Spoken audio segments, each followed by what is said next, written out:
Little update video today. If you follow my channel, you'll have seen I've picked up these brand new release Doc Martens HARDLIFE boots probably about a month ago. And if you follow my channel, you'll know that I tend to do a follow-up, talk about break-in, talk about sizing, that sort of thing. I've done a lot of coverage of the full life boots, which are made of the same material. It is really easy to break in. So I thought maybe rather than doing a breaking in video, I'd just talk about the leather, really, the HARDLIFE leather. I've recently done a review of the 1460s in the traditional icon sort of model, which has got the famous sort of shiny, black, plasticky Doc Martens leather. So it's a good time to make some comparisons because I haven't actually had that model since teenage years. So that's what most people judge Doc Martens by. So an interesting comparison. So a video about HARDLIFE leather. Why would you choose it? How is it different to the traditional Doc Marten leather that you would sort of know and love or hate?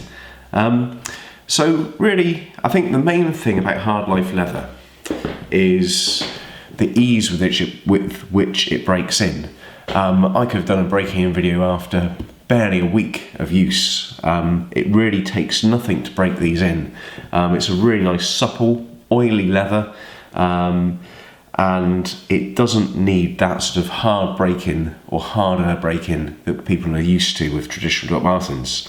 So my experience with the traditional Doc Martens was not so hard on the forefoot here. I don't know, thick socks, gentle wear.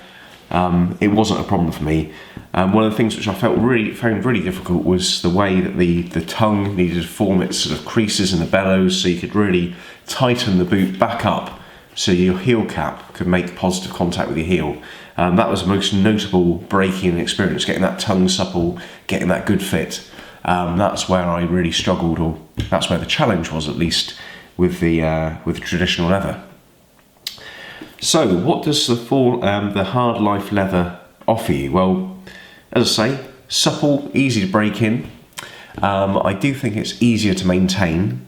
Whilst the traditional leather you can buff up to a shine, which I guess means that it can look smarter, this is really easily maintained with simply the balls on which you can get from Doc Martens. And a little goes a long way. I've been using this tub regularly for 5 years? Something like that, 6 years.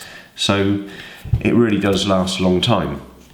I will be applying a little bit to these boots very shortly because, strangely, these aren't quite as oily as previous examples of HARDLIFE that I've had on the 4Life boots, which is strange because these haven't been sat in inventory on shelves for ages. This is very much a new model, so as soon as they were made, they were released as far as I can tell. So not quite sure why it's not as oily, but I will be giving it a little bit of a treatment after this video. So yeah, supple, easy to break in, easily maintained. I'd also say that it's a heavier leather, thicker, albeit easier to break in.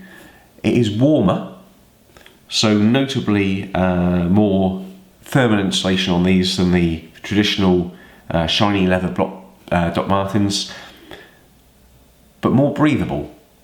So this is very much a sort of full-grained quality leather. So, you know, it can keep your feet warm, but at the same time allow them to breathe.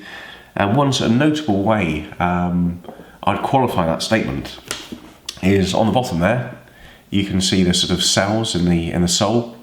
Over time, they sort of become less translucent as they get all scuffed up. But on a new pair of boots, you can clearly see into those cells. Now, worn both these and the traditional Doc Martens through some summer months, and when your feet get hot, you're going to sweat. Fact of life. With the traditional Doc Martens, there was quite a lot of moisture built up in there, condensation, humidity, whatever it might be, coming through the footbed into the sole area.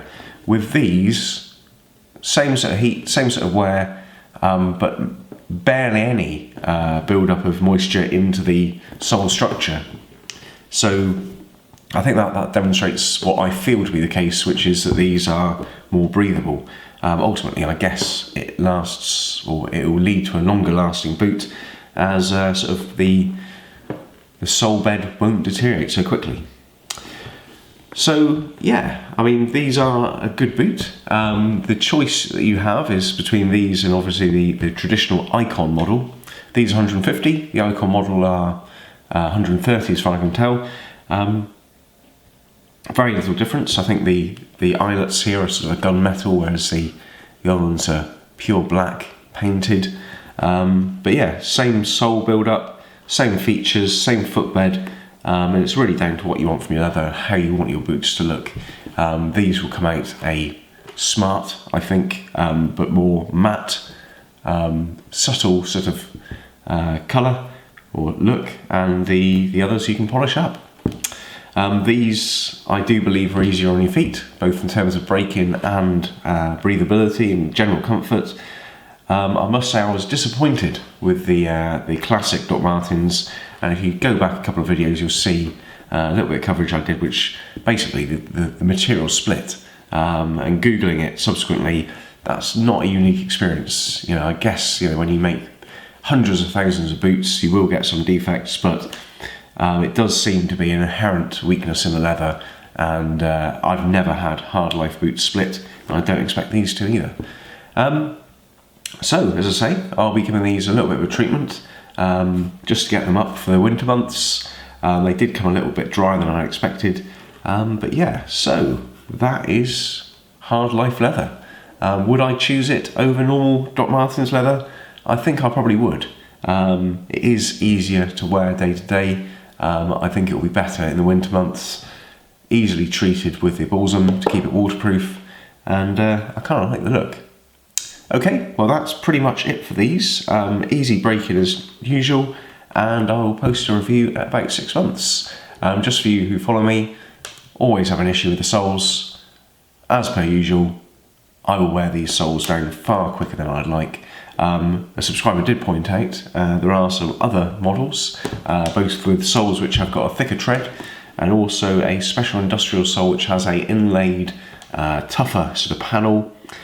So at some point I'll try and get my hands on either one of those and see if I can get a bit more life out of these. But traditionally, or typically, I find that Doc Martens are really failing in the sole after 9 to 12 months for me. I walk probably a couple of miles a day, wear them for work, office work, but yeah, I seem to wear them down much quicker than I'd like. Okay, I hope that's useful. Thank you very much. Bye-bye.